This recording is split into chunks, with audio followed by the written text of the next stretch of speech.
Audio Jungle.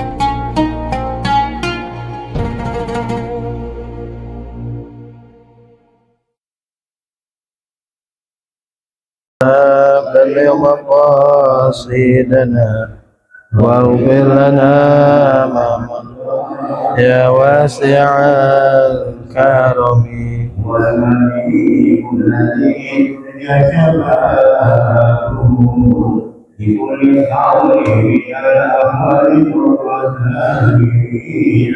يا ربي بالمصطفى بلغ مقاصدنا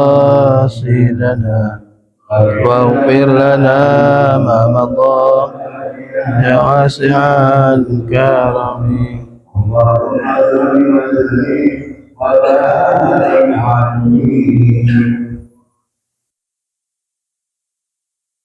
Assalamualaikum warahmatullahi wabarakatuh. Bismillahirrahmanirrahim. Alhamdulillahi rabbil alamin. Wabihi nasta'in ala umurid dunya waddin. Wassalatu wassalamu ala ashrafil anbiya wal mursalin Sayyidina Muhammadin wa ala alihi wa ashabi ajma'in, amma ba'd. Fa inna asdaqal hadits kitabullahi ta'ala wa khairal hadi hadi Rasulillah sallallahu alaihi wasallam. Syarrul umuri muhdatsatuha, kullu muhdatsatin bid'ah wa kullu bid'atin dhalalah wa kullu dhalalatin finnar. Hadirin hadirat jamaah sekalian yang dimuliakan oleh Allah Subhanahu wa taala.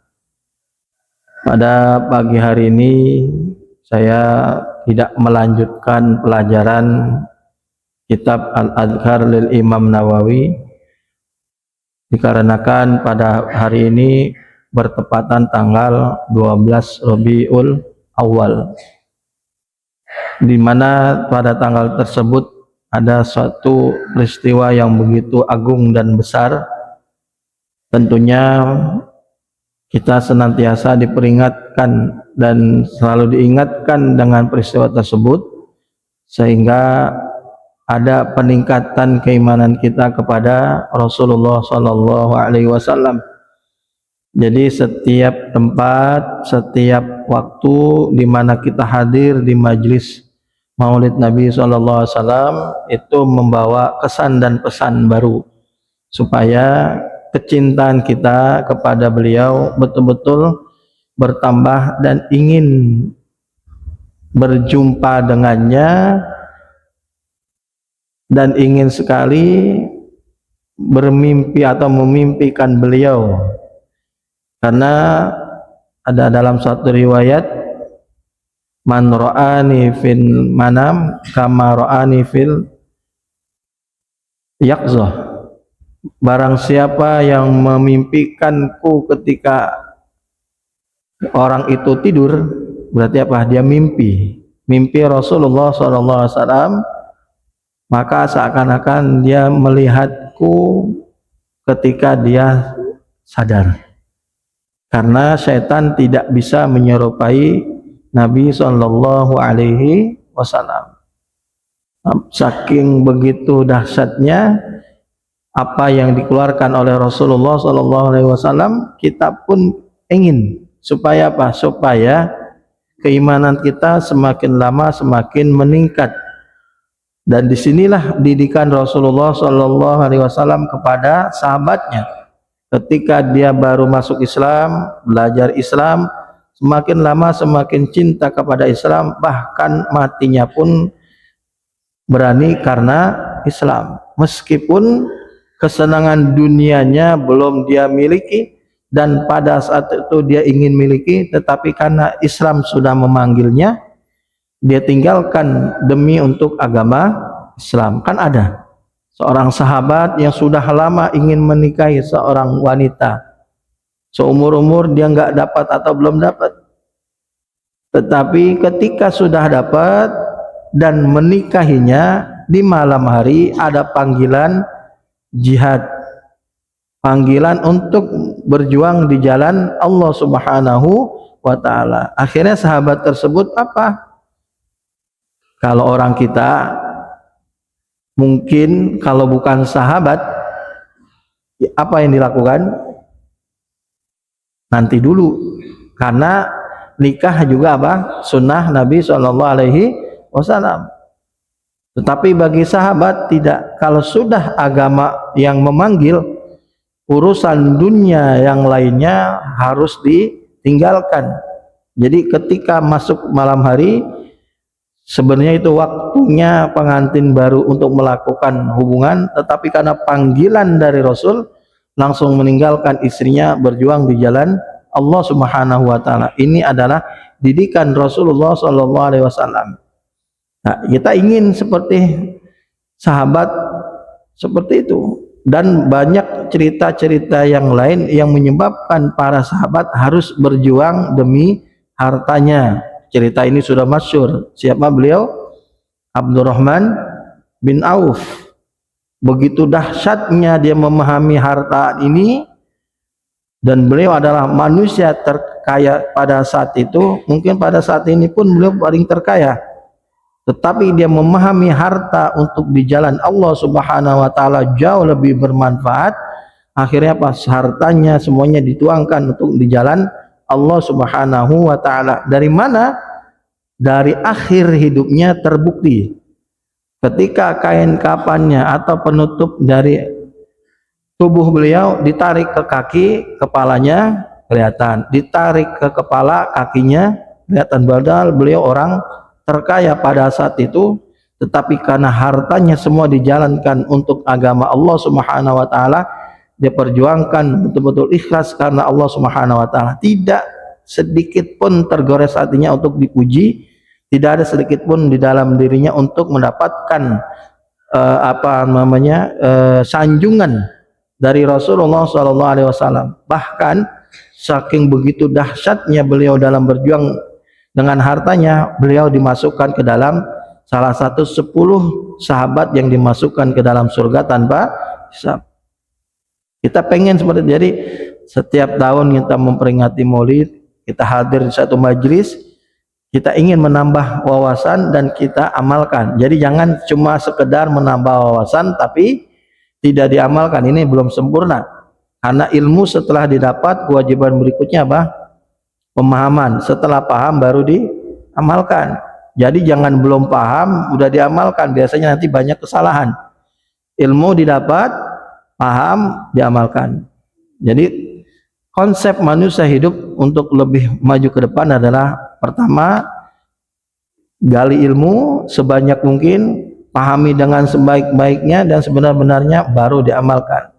Jadi hadirin hadirat yang dimuliakan oleh Allah Subhanahu wa taala, inilah yang saya ambil pada hari ini, tidak melanjutkan kitab Al-Adhkar. Karena apa? Begitu besar dahsyatnya kalau kita mengenal sosok Rasulullah sallallahu alaihi wasallam, sampai mimpi kita pun dengan beliau itu dianggap mimpi yang bukan mimpi seperti mimpi yang lainnya. Baik, di sini saya mengambil dari Al-Qur'an, meskipun nanti ada hadis-hadis atau makalah atau yang didapat dalam hadis Nabi SAW itu ada, tapi di sini saya ambil dari Al-Qur'an, di mana banyak tafsir Al-Qur'an yang menjelaskan sosok Rasulullah SAW yang tidak dimiliki oleh nabi-nabi yang lain. Yang pertama, jadi sekali lagi saya ambil sosok beliau, kelebihannya ada di dalam Al-Qur'an sebagiannya, dan selebihnya nanti juga ada, tetapi di sini saya memberikan 3, selebihnya bisa dikaji ulang atau didapat dari para ulama yang lainnya, dan lebih banyak lagi nanti dari hadis Nabi Sallallahu Alaihi Wasallam. Baik, yang pertama di dalam surat At-Taubah ayat 128. Ayat ini pasti bapak-bapak, ibu-ibu paham dan sering didengar dan mungkin hafal. Allah Subhanahu wa taala berfirman, laqad ja'akum rasulun min anfusikum azizun 'alaihi ma anittum harisun 'alaikum bil mu'minina raufur rahim. Surat At-Taubah ayat 128. Di dalam tafsir Al-Qurtubi disebutkan bahwasanya Kalimat Raufur Rahim itu adalah disandarkan kepada Allah Subhanahu wa taala layaknya. Tetapi ini disandarkan kepada Nabi sallallahu alaihi wasallam. Tapi ingat, Nabi cuma hanya Nabi Muhammad sallallahu alaihi wasallam. Makanya Al-Husain Ibnul Fadl mengatakan, lam yajma'illahu li ahadin minal anbiya ismain min asma'i illa lin Nabi Muhammadin sallallahu alaihi wasallam. Al-Husain Ibnul Fadl mengatakan, Allah tidak akan menyatukan dua nama kepada para nabi, dari Nabi Adam, Nuh, Idris dan sebagainya, kecuali kepada Nabi Shallallahu Alaihi Wasallam, yaitu kalimat Raufur Rahim. Karena ini cuma ada pada Allah Subhanahu Wa Taala. Di dalam surat Al-Baqarah ayat 143 Allah berfirman, Innallaha bin nasi la raufur rahim. Innallaha bin nasi la raufur rahim. Lagi-lagi, sesungguhnya Allah kepada manusia itu raufur rahim. Nah, kita lihat nanti raufur rahim itu apa. Di dalam tafsir Qurtubi, ar-ra'fa yaitu anisa'i fi izalatid darar. Jadi ar-ra'fa itu artinya apa?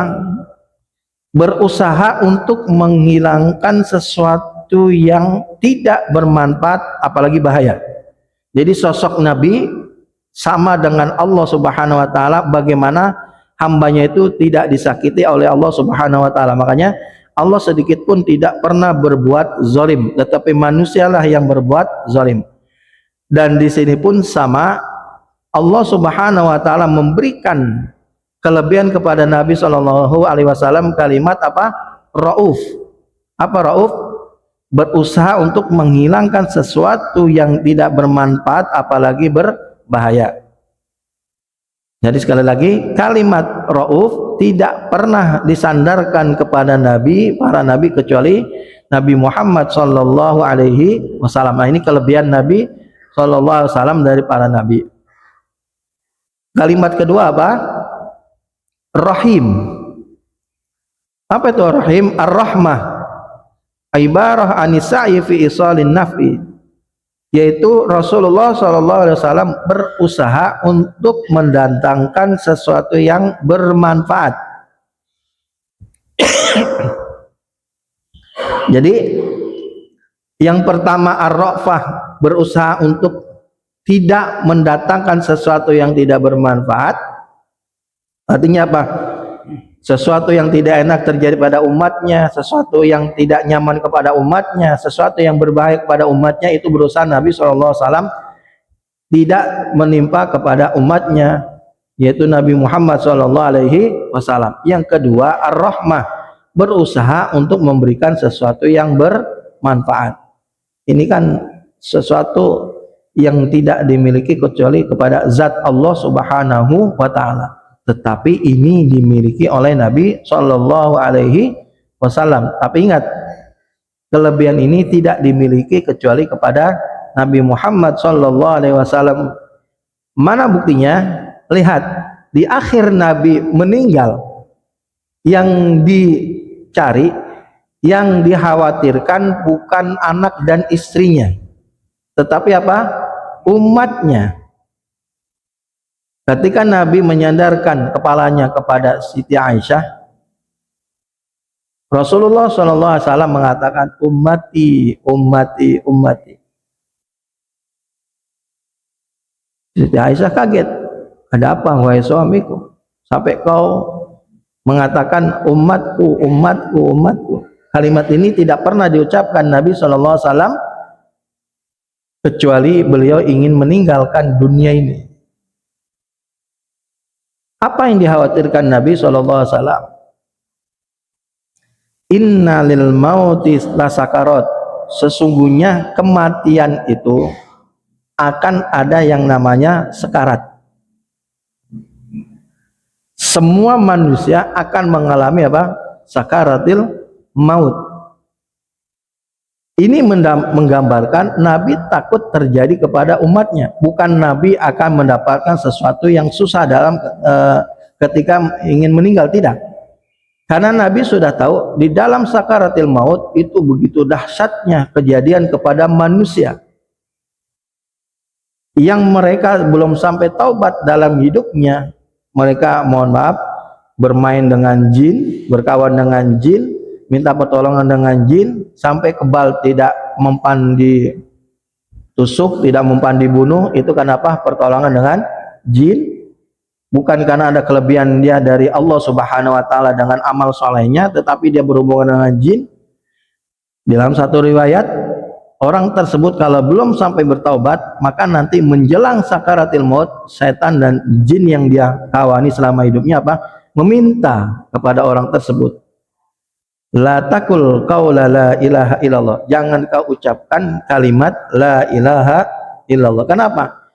Kata Nabi, man qala fi akhir hayati dakhalal jannah, barang siapa yang akhir hidupnya mengucapkan la ilaha illallah, maka dia akan masuk surga.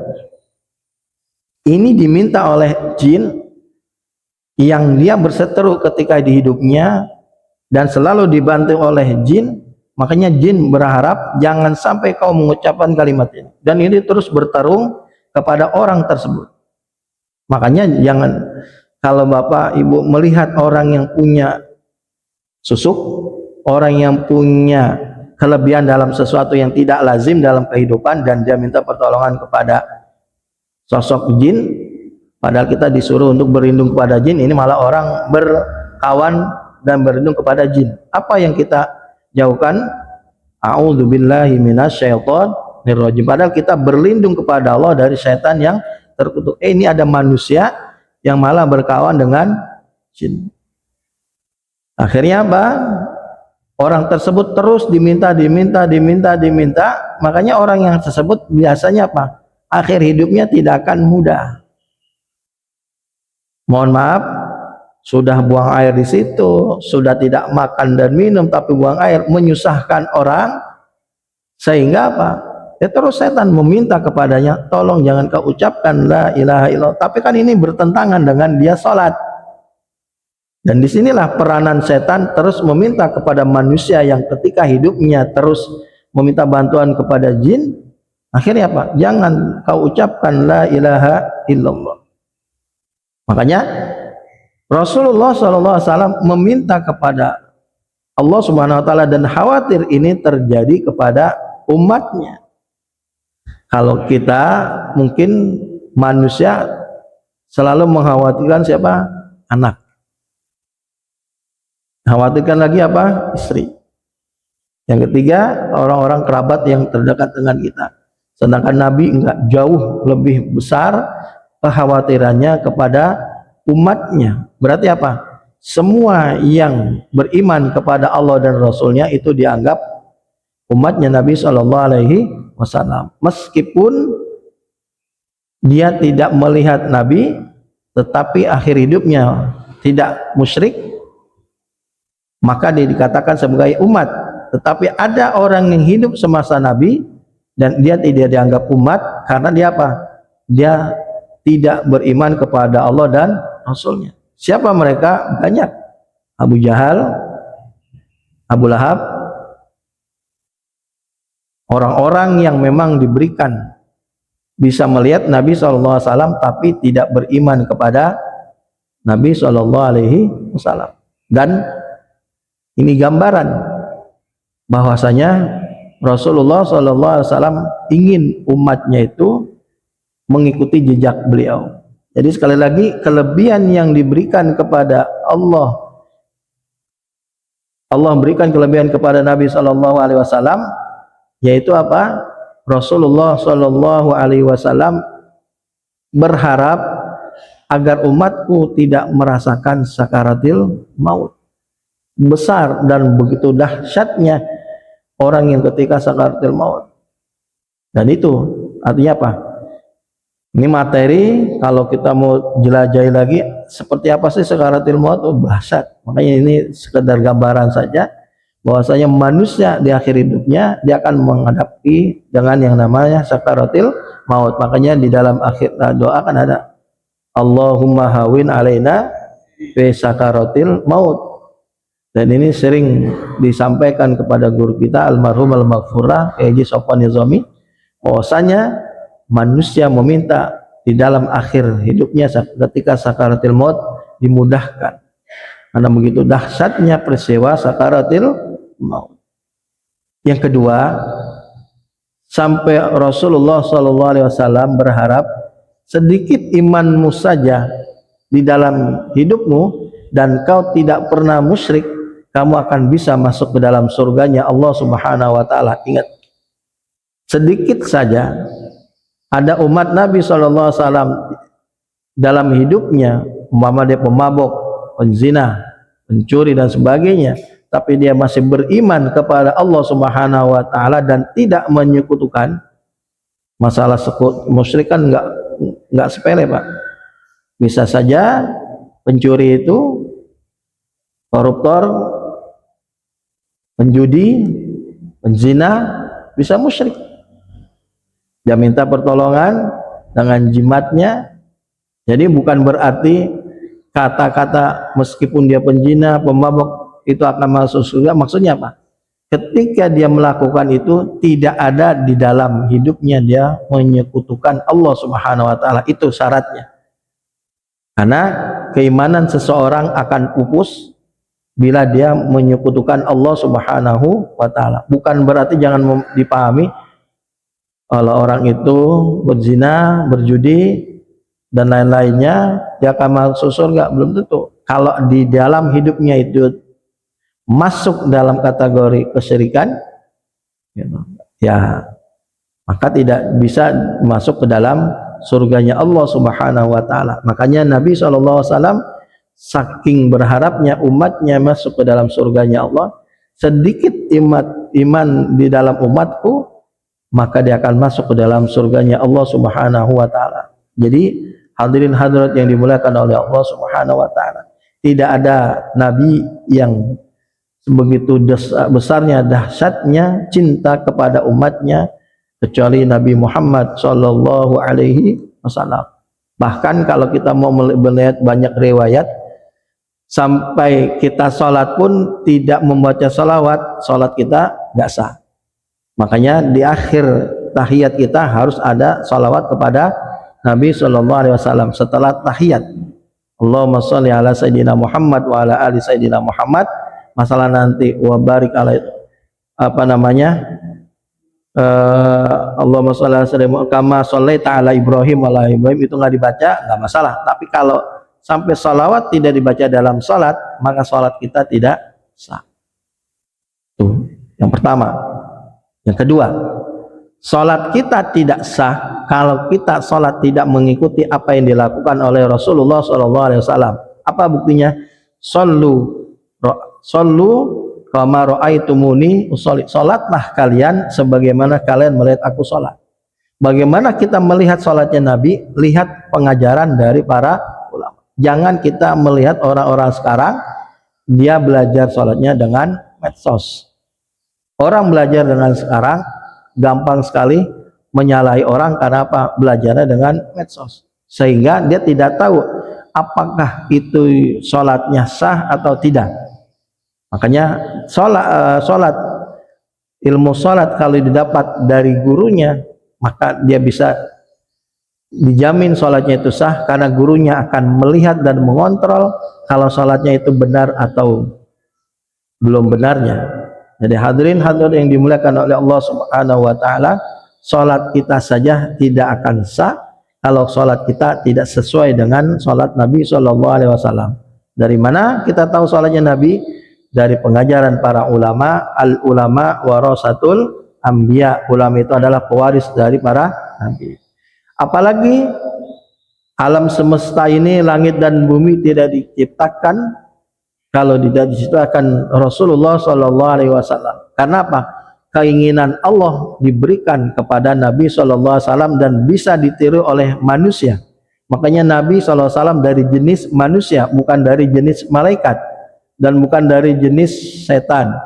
Karena manusia yang bisa menjalankan sosok yang lainnya yaitu dengan jenis yang sama, yaitu manusia. Makanya hadirin yang dimuliakan oleh Allah Subhanahu wa taala, manusia akan bahagia karena melihat apa yang dilakukan oleh Rasulullah SAW. Bahkan di dalam banyak riwayat, sebelum Nabi Adam diciptakan, nurun Nabi SAW sudah diciptakan, cahaya Nabi sudah diciptakan. Sosoknya memang belum, karena Nabi Adam adalah Nabi pertama dalam Islam. Tetapi nurun Nabi, cahaya Nabi SAW sudah diciptakan oleh Allah Subhanahu Wa Taala sebelum diciptakan Adam alaihi salam. Jadi ini tidak diragukan oleh para ulama karena hadisnya sahih bahwasanya Nabi SAW diciptakan nur sebelum diciptakan Adam alaihi salam. Jadi sekali lagi, kelebihan-kelebihan yang ada pada Nabi begitu dahsyat. Yang kedua, di dalam Al-Quran Rasulullah memiliki kelebihan. Surat Al-Anbiya ayat 107, Allah berfirman, wa ma arsalnaka illa rahmatan lil alamin. Rahmat ini tidak dimiliki oleh para nabi kecuali kepada Nabi Muhammad sallallahu alaihi wasallam. Di dalam tafsir Tabari dan Al-Baghawi mengatakan, arada bil alamina ay mu'minuhum wa kafiruhum.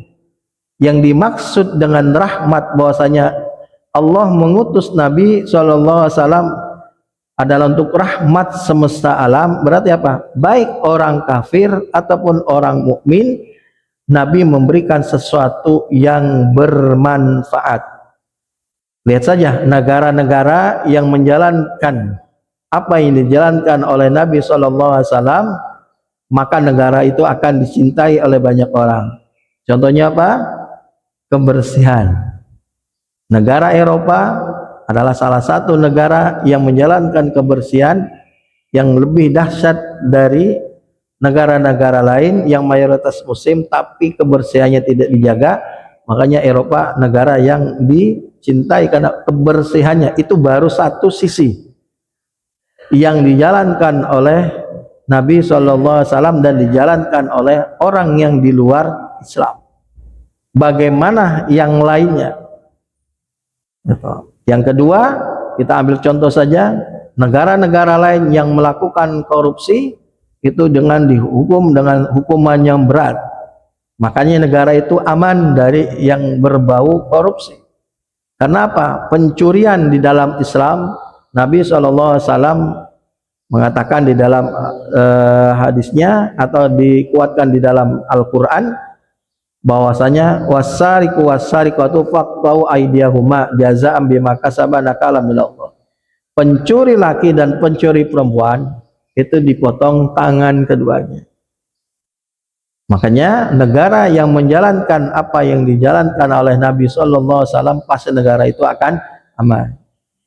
Jadi rahmat adalah untuk semuanya, bukan hanya orang beriman, dan sudah dibuktikan oleh orang-orang kafir yang mereka tidak percaya kepada Nabi Muhammad SAW, bahkan mereka menjadi negara yang diidolakan dan negara yang dicintai oleh banyak orang. Apalagi yang menyebabkan Nabi sebagai rahmat kepada orang-orang yang lain, bahkan ini didapat hanya untuk umat Nabi Muhammad SAW yang nabinya adalah Nabi Muhammad. Lihat disebutkan di dalam tafsir Tabari dan Imam Baghawi, fa amma mu'minuhum fa innallaha hadahu bi wa adqalahu bil imani bih wa bil amali bima jaa min indillahil jannah wa amma kafiruhum fa innahu dafa'a bihi an ajilal al bala alladzi kana yanzilu bil umamil mukaddabah rusulaha min qablihi. Jadi rahmat yang diberikan kepada Nabi Muhammad SAW, kelebihan dari para nabi adalah orang beriman itu akan selalu diberikan hidayah oleh Allah Subhanahu wa taala. Jadi hidayah, petunjuk, bahkan 17 rakaat kita selalu membaca dan meminta kepada Allah Subhanahu wa taala hidayah. Apa ayatnya? Ihdinas siratal mustaqim. Berikanlah kami hidayah yang lurus. Jadi begitu dahsyatnya petunjuk dari Allah Subhanahu wa taala hidayah.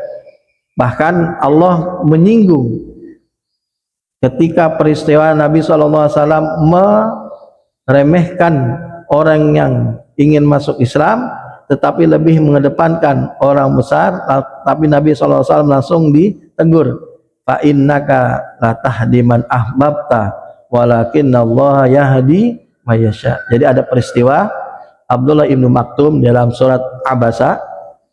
Ibnu Maktum itu ingin bertanya kepada Rasulullah SAW, tetapi Rasul sedang berharap kepada Abu Jahal, Abu Lahab dan tokoh-tokoh lainnya agar dia masuk Islam. Akhirnya apa?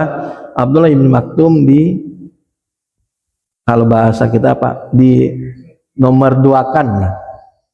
Isyaratnya apa? Ibaratnya apa? Ada menteri datang ke rumah kita, terus ada tukang sayur, pasti kita mengedepankan menteri atau pejabat yang punya nama, pejabat yang terkenal. Tetapi dalam hal ini Rasulullah SAW langsung ditegur oleh Allah Subhanahu wa taala, fa innaka la tahdi man ahbabta walakinnallaha yahdi may yasha. Engkau ya Muhammad tidak akan bisa memberi hidayah kepada yang kau cintai, tetapi Allah lah yang memberikan hidayah. Jadi begitu dahsyat hidayah Allah Subhanahu wa taala kepada manusia, khususnya orang yang beriman. Makanya kita selalu membaca apa? Ihdinas siratal mustaqim. Tapi ingat, kalimat hidayah tersebut seperti apa? Ayo dilanjutkan. Siratal ladzina an'amta alaihim. Jalan yang kau telah beri nikmat. Siapa mereka? Buka kitab tafsirnya lagi. Jadi ketika kita sholat, tahu, nah semakin lama semakin asik kita sholat dan bertambah kehusuan kita sholat kita kepada Allah Subhanahu wa taala. Apa atau hidayah yang bagaimana yang kita harapkan? Yaitu hidayah yang kau beri nikmat. Siapa? Itu banyak dalam kitab tafsir disebutkan al-anbiya war rusul was sahabah wat tabi'in wat tabi'in was salafus saleh. Jalan yang seperti para nabi, jalan seperti jalan para rasul, jalan para sahabat, jalan para tabi'in, dan jalan para salafus soleh, orang-orang terdahulu yang soleh. Itu yang kita minta.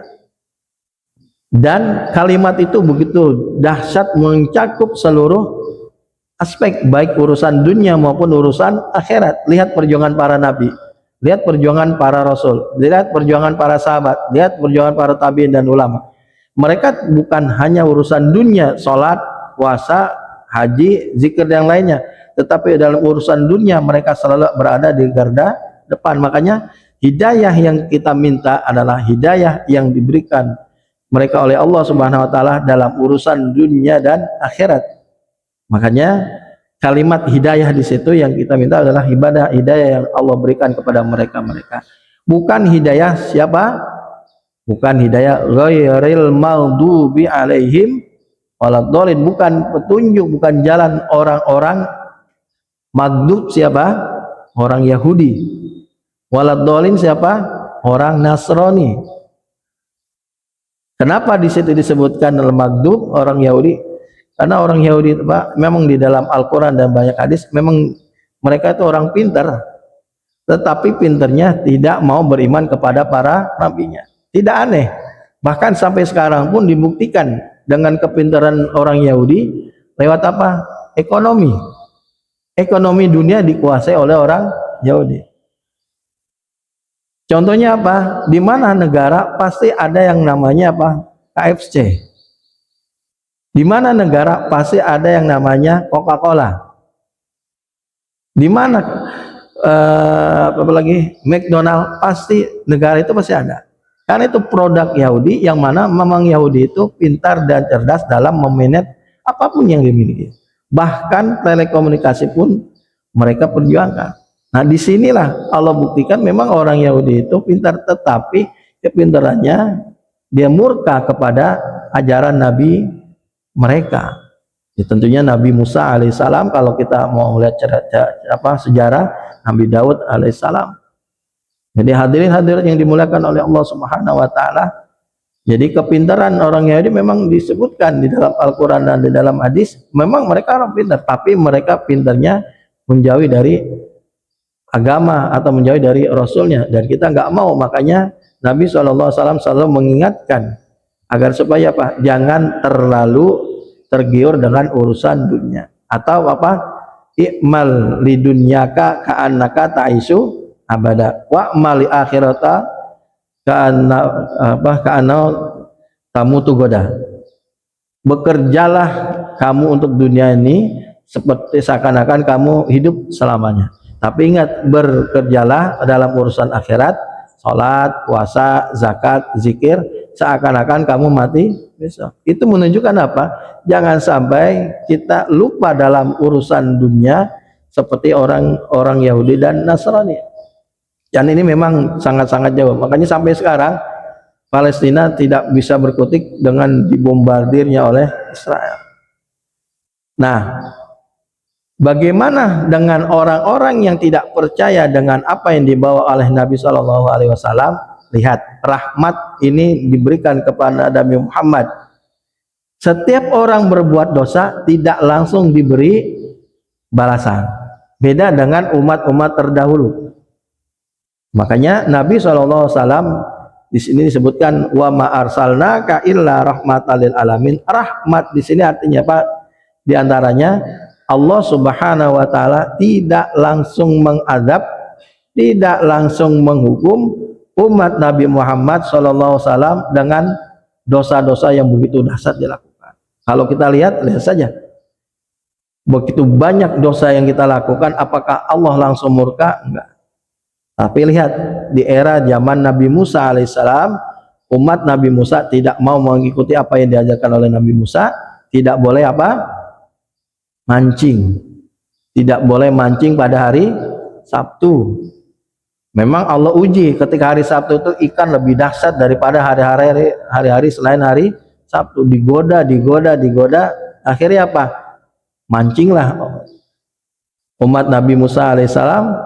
Akhirnya apa? Allah jadikan apa? Kera. Tapi untuk umat Nabi Muhammad, berapa banyak orang umat Nabi Muhammad yang melakukan dosa, apakah dihukum oleh Allah? Enggak. Ini bukti bahwasanya rahmat Allah memberikan kepada Nabi Muhammad SAW dan kita sebagai umatnya. Yang ketiga, yang Allah berikan kelebihan kepada Nabi Muhammad SAW yang enggak kalah pentingnya, dan ini adalah sumber dalam kehidupan kita, apa? Surat Al-Ahzab ayat 21. Ini pun ayat pasti Bapak hafal, sering dengar, dan pasti selalu mendapatkan kalimat ini di setiap Maulid Nabi Muhammad SAW. Apa ayatnya? Laqad kana lakum fi Rasulillahi uswatun hasanah. Uswatun hasanah ini hanya diberikan legalitas kepada Nabi Muhammad SAW. Tidak diberikan kepada para nabi. Makanya di dalam tafsir Qurtubi disebutkan kalimat uswah itu bisa mengandung wajib, bisa mengandung sunnah. Artinya apa? Perilaku yang dilakukan oleh nabi bisa dihukumi dengan wajib, kita mengikutinya, bisa dihukumi sunnah, kita mengikutinya. Dari sini kita sudah tergambar amalan-amalan yang wajib yang kita harus ikuti dari Nabi SAW. Kalau kita tidak lakukan adalah dosa, dan amalan-amalan yang dilakukan Nabi yang kalau kita tinggalkan itu tidak mengandung dosa. Tentunya disebutkan di sini apa yang kemungkinan wajib adalah fi umuriddin, di dalam perkara-perkara agama wajib kita mengikuti apa yang dijalankan oleh Nabi SAW. Contohnya apa? Salat, apalagi zakat, apalagi puasa, sedekah. Itu semua adalah mengikuti apa yang dijalankan oleh Rasulullah SAW. Nggak mungkin kita melakukan apalagi haji, fisik dan harta harus dua-duanya ada. Nggak mungkin kita tanpa contoh dari Nabi SAW. Semuanya pasti ada dari Nabi SAW. Makanya sesuatu yang wajib kita ikuti biasanya dalam urusan agama. Yang kedua, urusan-urusan yang sifatnya duniawi biasanya itu hukumnya apa? Sunnah. Contohnya apa? Makan, minum, tidur, itu kan sunnah. Apalagi menikah, sunnah. Sehingga apa? Mau dilakukan dapat pahala, enggak melakukan enggak dapat dosa. Makanya disebutkan di dalam tafsir Ibnu Katsir, hadil ayatu aslun kabirun fi ta'assabi Rasulillah sallallahu alaihi wasallam fi aqwalihi wa af'alihi wa af'alihi ahwalu kama amaran nasa bi ta'assabin nabi alaihi salatu wassalam. Kata Ibnu Katsir di dalam tafsirnya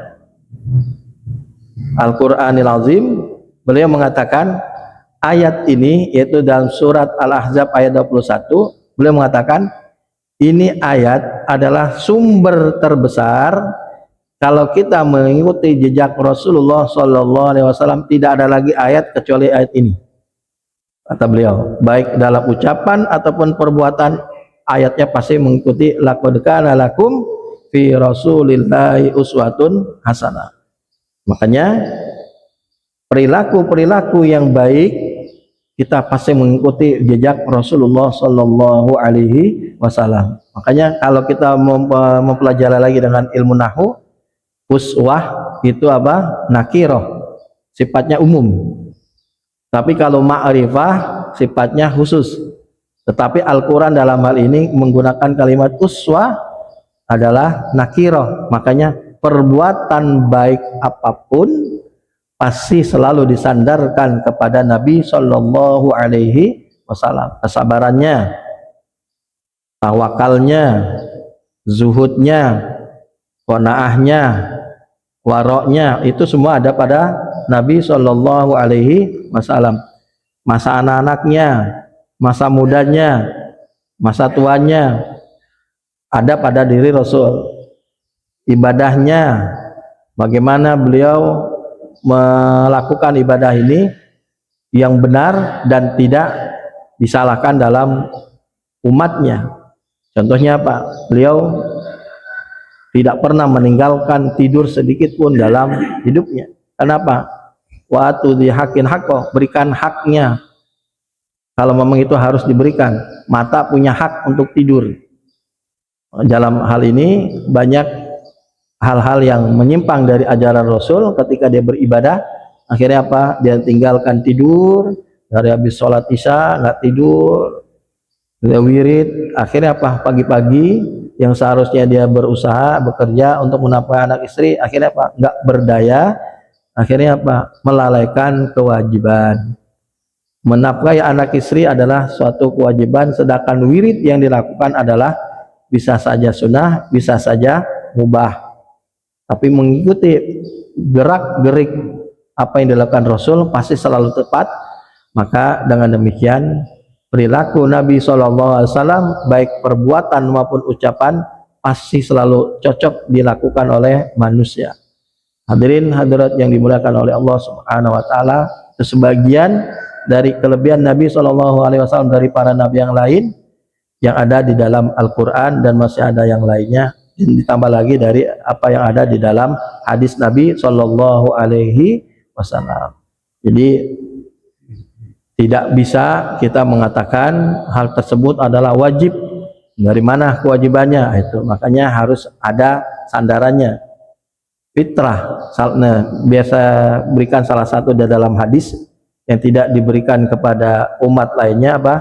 Salah satu fitrah kepada umat Nabi Muhammad SAW apa? Bahwasanya tidak diberikan kepada umat-umat yang lain kecuali umat Nabi Muhammad SAW, yaitu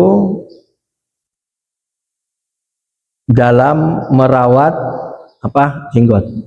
Jadi tidak bisa dikatakan itu wajib, karena fitrah dalam sebuah hadis itu, salah satu fitrah Nabi SAW adalah memanjangkan jenggot dan mencukur kumis.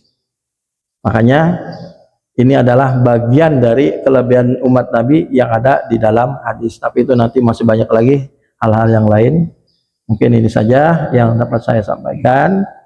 Sekali lagi sebagai penutup, kesimpulan, ada di dalam surat At-Taubah yang dimiliki oleh Nabi Muhammad dan tidak dimiliki oleh Nabi yang lain, yaitu kalimat laqad ja'akum rasulun min anfusikum azizun 'alaihi ma'anitum harisun 'alaikum bil mu'minina raufur rahim. Surah At-Taubah ayat 128, yaitu raufur rahim. Yang kedua, surat Al-Anbiya ayat 107, wa ma arsalnaka illa rahmatan lil alamin. Kalimat rahmat tidak dimiliki oleh kecuali Nabi Muhammad SAW, meskipun dia para nabi dan rasul.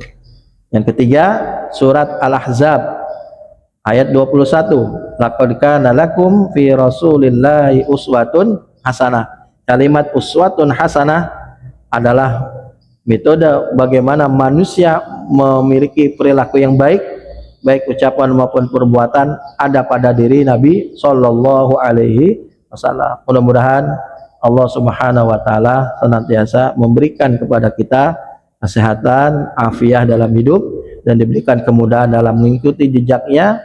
Dan setiap hari, setiap minggu, setiap bulan, bahkan setiap tahun kita diberikan pemahaman ilmu baru tentang sosok Nabi Shallallahu Alaihi Wasallam, sehingga kita semakin cinta kepadanya. Amin ya rabbal alamin. Al-Fatihah.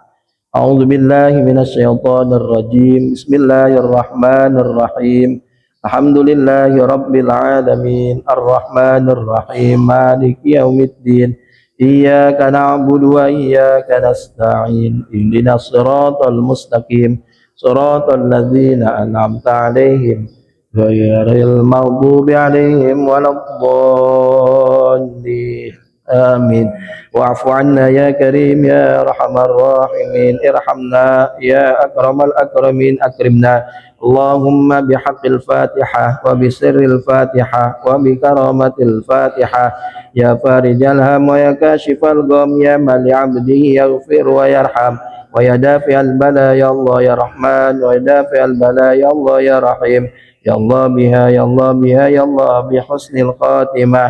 Da'wahum fiha subhanakallahumma wa tahiyyatuhum fiha salam wa akhiru da'wahum alhamdulillahi rabbil alamin. Sallallahu